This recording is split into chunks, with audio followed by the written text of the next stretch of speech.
Hey everyone, Adam here with another RimWorld guide, this time about one of RimWorld's most powerful yet slept-on defenses, Deadlife Dust. To save some time, I'm going to give you the TLDW version right off the bat, but I hope you'll stick around for some details and examples after. Deadlife Dust from the Anomaly DLC may be the strongest defense in RimWorld. Simply unlock the technology through Anomaly Study, then make a graveyard outside your base in a big open space. Fill the graveyard with non-mech corpses, though don't worry if you can't fill the entire radius. Then just slap a Deadlife Dust ID right in the middle. When a threat occurs, have one of your pawns shoot the ID to trigger it.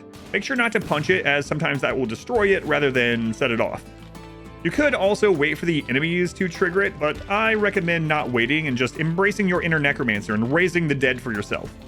Once the IED triggers, just sit back and watch as your undead army annihilates the enemy. If the enemy seems a little too tough for the current number of corpses, or you just want to get in on the fun, you can feel free to have your colonists stand back and shoot into the crowd as well. These shamblers are loyal to you and will not turn against you even under heavy friendly fire. And that's the overall gist. Just lay down a graveyard, or even better, multiple graveyards in different directions, then unleash hell when the time comes. The more enemies your shambler army destroys, the more corpses are generated for an even bigger army on the next attack. Now that we have the absolute basics, let's circle back to the beginning and explain a bit more by hitting on some frequently asked questions about Deadlife Dust. Also, if you've already stuck around this far, consider subscribing to the channel, get more guide content, playthroughs, and live streams. So, how do you get your hands on this Deadlife Dust anyway? Deadlife Dust requires that you have the Anomaly DLC purchased, installed, and enabled. That's right, pay to win! Just kidding, mostly. With Anomaly enabled, you'll need to have your monolith active so that you can have access to the Anomaly Codex. You can access the screen from the monolith itself or from this icon in the bottom right corner of your screen. Once you experience the Death Pall event, the ability to research and use Deadlife Dust will become available.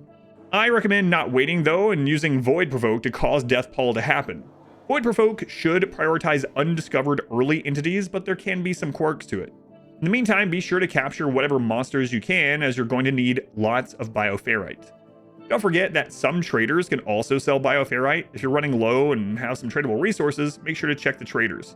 To make Deadlife Dust IEDs, you will need the Deadlife Dust Anomaly Study completed, as well as the IED research from the main research pane. Once these are completed, you can craft the Deadlife Dust shells at the Bioferrite Shaper workbench. With shells in stock, head over to the security menu on your building pane and have a colonist construct a Deadlife Dust IED for your graveyard. So what's a common mistake when using Deadlife Dust? Well, speaking of the graveyard itself, one of the main mistakes I see people make when using Deadlife Dust is putting it in too small of a space. Shamblers can easily get stuck on one another trying to cram through a door or gap.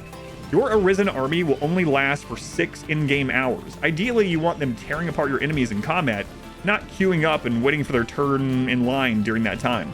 Sometimes that strategy can do in a pinch though, but it's generally way more ideal to put your graveyards in just big open spaces. So should you go through the trouble of digging all those graves, or can you just simply throw all the corpses into a stockpile? The stockpile is easier, right? Well, a stockpile is easier, and it does allow you to have twice as many corpses raised as shamblers compared to a graveyard, since corpses in a zone only take up a single tile each and graves take 2. However, if a stockpile is outdoors, the corpses will deteriorate pretty quickly. Even roof, there will be some deterioration. In fact, even in a room, there is a hidden deterioration rate on rotting corpses. By comparison, corpses in a grave do not lose hit points. They will likely rot and turn into skeletons, but that doesn't really matter for our Deadlife Dust trap. At the end of the day, it's not really a significant decision though. I recommend a graveyard for easier corpse reservation and management, but for whatever reason, if you just need to use a stockpile or don't have the graveyard set up, that can still kill everything. So what kind of attack power do the defending shamblers actually have? Well, whether a corpse is fresh, rotten, or desiccated doesn't matter for shamblers at all. The creature still uses the same attacks and has the same strength in any of those forms. A healthy, tame Thrumbo, a rotten shambler Thrumbo, and a skeletal, desiccated Thrumbo barely being held together are all the same scary zombie Thrumbo when raised from the dead. Some abilities and utilities are even still used. There's no easy way to know which are used and which aren't. For instance, shield belts will remain active if the corpse has them equipped. Smoke pop and low shields will auto-fire when attacked by ranged. Fire foam packs will trigger near fire. However, impids from the Biotech DLC won't use their fire breath. Similarly, Devourers won't use Devour, they won't leap. However, strangely enough, the Gore Hulk Shamblers will try to kite enemies, which is pretty cool actually. The Deadlife Dust process does return some hit points and parts, sometimes. Essentially, Deadlife Dust is trying to make the corpse mobile and hostile. Legs, arms, and head are always returned to full, and sometimes you get a bit more replaced for some reason. When a Shambler's 6 hours are up, it falls back down and becomes inanimate. The corpse's hit points become the health percentage of the Shambler, so a Shambler whose health bar was at 50% turns into a corpse at 50% hit points. The replacing limbs and head I mentioned earlier is going to probably return some hit points though, each time this happens. So Adam, it sounds like thrombos are the best. Should I try to fill my graveyard with only these strong entities? While it's true that big and strong corpses are better, even 200 Shambler buddies are going to put in some serious work and beat down on your enemy. I suggest not bothering too much to micromanage which corpses go where. I suggest just making more graveyards instead. But perhaps you might want to make a special final defense of all zombie thrombos, rhinos, devourers, or whatever. Just remember that nothing stops you from making several graveyards. Make them all over the place. Make them at every corner and side of your base. You could even have a kill box inside your base for when enemies drop right on top of you. It's really not that costly or even time consuming. Yeah, but what if another enemy arrives before I refill my graveyards? One of the crazy things about Deadlife Dust is that you can just use it again and again and again. If your corpses get dragged a bit away and fight stuff and start dying, you can just bring in another Deadlife Dust IED, pack, pop it, and have a round 2 or 3 or round 10. Really, the graveyard just adds convenience, a little automation, and a lot of corpse preserval. There's a big pile of corpses somewhere, fresh or not. Find a way to get Deadlife Dust flowing in the area, and you have another 6-hour pop-up army. Deadlife mortar shells, Deadlife packs, or even the rare Deadlife Dust ability from a creep joiner are all able to do the trick. Speaking of, let's talk about the mortar shells for a second. Sometimes you may not want to get near a fight, so firing a Deadlife Dust shell from a mortar can be useful. Deadlife Dust mortar shell's radius is only a 4.1 though. That's compared to the IED's absurd 10.9 radius. Also keep in mind that the mortar shell likely won't land exactly where you aim. So while we're at it, what about the Deadlife Dust packs? They can be great when fighting in unexpected areas or far from your pre-made piles of corpses. Their main downside though is that they do cost a shard. You may find other more important uses for your shards, but if you have shards to spare, then having 1 or 2 equipped can be fantastic. Once you kill a few enemies, you can immediately bring them back so they fight their former allies for you.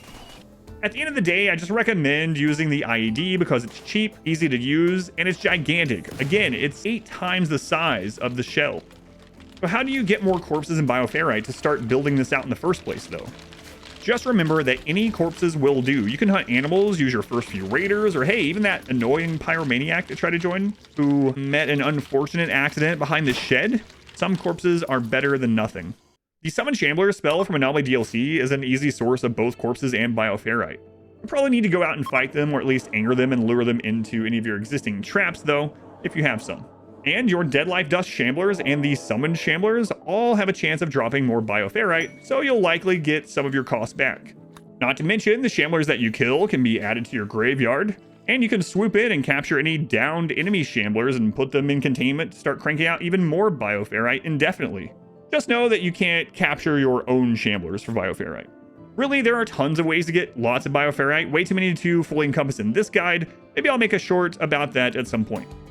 But Adam, my colonist mood is tanking because of all these corpses. Well, one of the major drawbacks of Deadlife Dust is corpse management. For most colonists in most colonies, the sight of human corpses will make them unhappy. A large pile of corpses and blood is going to be an ugly environment. Rotting corpses produce rot stink clouds that can cause negative mood and lung rot. There's no single perfect solution, but there are a few options. Whether you do it quickly, do it with lots of people, or do it with frequent breaks. The hope is you get all the corpses in graves before they start rotting. Frequent breaks for non-hauling time means the negative beauty doesn't affect your colonists too much. You then might want to use mood boosting methods like taking drugs, using a schedule with more recreation and naps. Check out my scheduling guide. Or standing next to a pile of art for that wonderful plus 15 mood. Alternatively, use designated hauler people. Perhaps someone like a psychopath, bloodlust, or cannibal that doesn't really care about corpses. Or maybe someone iron-willed who won't break as easily. Or maybe this person who just had a wedding and is super happy. What a lovely honeymoon for them. Another great alternative is hauler animals or dryads from Ideology DLC. Or even better, lifter bots from Biotech DLC. Hey, they can't get lung rot. Speaking of DLC options, having your ideology not care about corpses through the supremacist, pain is virtue, cannibal, raider, or inhuman meme will help a ton. though they'll still not like the ugly environment. And at the end of the day, if you don't get all the corpses back in the ground in time, you can still just drop an IED right in the middle of the pile and pop it off when you need to anyway. The colonists can then go relax by the pool table and read some books as Dawn of the Dead goes on outside. Well, Adam, I gotta say, this sounds too good to be true. Are there no downsides? Well, like with almost everything, there are some drawbacks. Enemies with a lot of fire attacks can feel a bit scary. Impids from the Biotech DLC, Inferno Centipedes, Tesseron, Diabolus, they can do a lot of fire damage. In my experience though, surprisingly, none of these are too problematic. Your Shamblers won't care that they're on fire, and they'll keep attacking while flames are billowing off of them. If the fire gets too big, RimWorld will likely cause rain to fall and put it all out anyway. In my experience with the mechs, they do light a few on fire, but a giant Shambler swarm usually just wins via absurd numbers.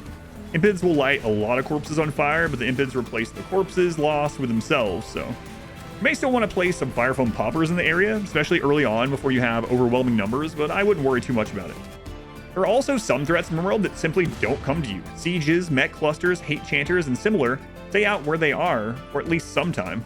There's no super simple way to teleport all your corpses to them, or them to all your corpses. You'll have to anger those threats and bring them toward your graveyards.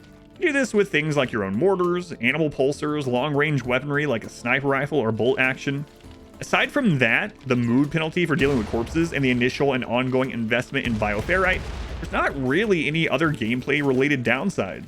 I mean, if you have 300 Shamblers spawned, your frame rate and tick rate may drop to single digits depending on your PC and other factors. Next, frame, please. But otherwise, this really is an insanely effective and easy-to-use strategy against all enemy threats in RimWorld. And like I said, the results keep compounding.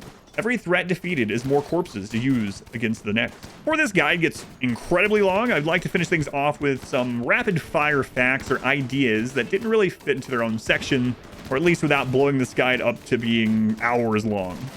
Deadlife dust range can be inconsistent and reach beyond its shown border sometimes. Deadlife dust can go through vents, something to possibly get creative with. Corpses in gibbet cages are not affected. Corpses in sarcophagi are affected.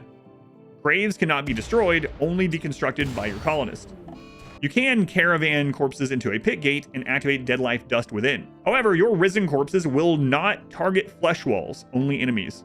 Mechs cannot be risen as Shamblers. Ghouls cannot be risen as Shamblers. Corpses are basically worth no wealth. Risen Shamblers do count for raid points though, so raids that happen during that 6 hours that the Shamblers are up may be inflated in size due to this, but hey, more corpses for the ever-growing army. If you are using corpses elsewhere, you can always set rules on the graves.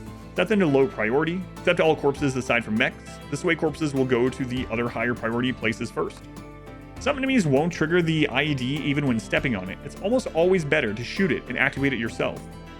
Punching the IED has a chance to destroy it without the IED triggering.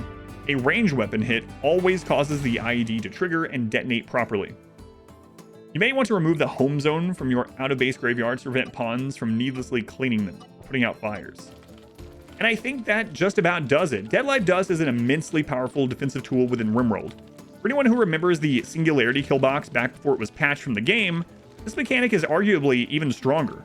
It does take a little longer to get set up, and it requires a DLC, pay to win, but it can handle almost any threat in the game. Also, before I go, I wanted to let everyone know that this guide was a joint effort in collaboration with Mortal Smurf. First of many new guides on the way. We have some other exciting information to share soon as well, so make sure to keep in touch with both of us through our channels, Adam vs Everything and Mortal Smurf, respectively. If you want to access a written version of this guide, make sure to check the description. If you have any questions or think we missed anything, please let us know in the comments. We'd also love to hear what guides you'd like to see the most next. And if you liked this RimWorld Defense guide or it helped you out at all, please consider subscribing to the channel, leaving a comment, hitting the like button. All those things really do help out. And as always, thank you for watching.